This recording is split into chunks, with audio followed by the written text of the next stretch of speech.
suis un vampire. D'accord, attendez. Écartez-vous, laissez-nous partir. Je ne peux pas. Je suis obligé de vous garder à l'hôpital et de vous placer en unité psychiatrique. Hey! Tom, revenez!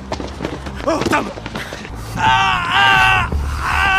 Rentrez-le, mettez-le à l'abri du soleil. De retour à l'hôpital, le visage de l'homme était déjà couvert de nombreuses cloques. Le médecin lui prescrivit des médicaments et lui expliqua que la médecine pouvait tout à fait expliquer cela. Il suffirait d'une nouvelle prise de sang pour identifier la cause. Kirsten m'avait prévenu que vous voudriez faire ça. Qu'est-ce qu'elle vous a dit, Tom?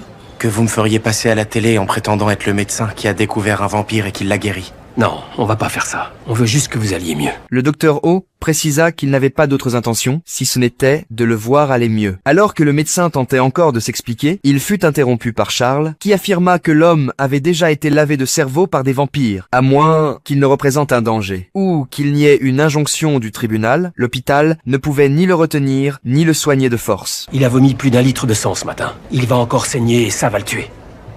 Charles décida alors de reparler à Tom. Il lui dit franchement qu'il pensait qu'il était un vampire, et lui demanda s'il avait besoin de sang pour se nourrir. Tom crut que Charles se moquait de lui, car sa petite amie lui avait dit de ne pas faire confiance au médecin. Charles évoqua alors volontairement la petite amie, et lui demanda où elle se trouvait. Tom afficha aussitôt une expression embarrassée. Charles apprit qu'ils étaient ensemble depuis 8 ou 9 mois seulement. Pardonnez-moi de vous parler franchement, mais il semble qu'elle vous ait abandonné. Elle avait pas le choix. Mais de là à vous laisser avec ceux qu'elle juge aussi dangereux. Vous l'avez chassée. Elle reviendra me chercher. Tom était convaincu que sa petite amie viendrait le voir ce soir-là. Mais Charles pensa que, même si elle revenait, elle passerait avant tout à elle-même. S'il l'aimait vraiment, elle ne l'aurait pas laissé seule à l'hôpital. Après avoir entendu cela, Tom commença lui aussi à douter. Donnez-nous une chance de vous aider.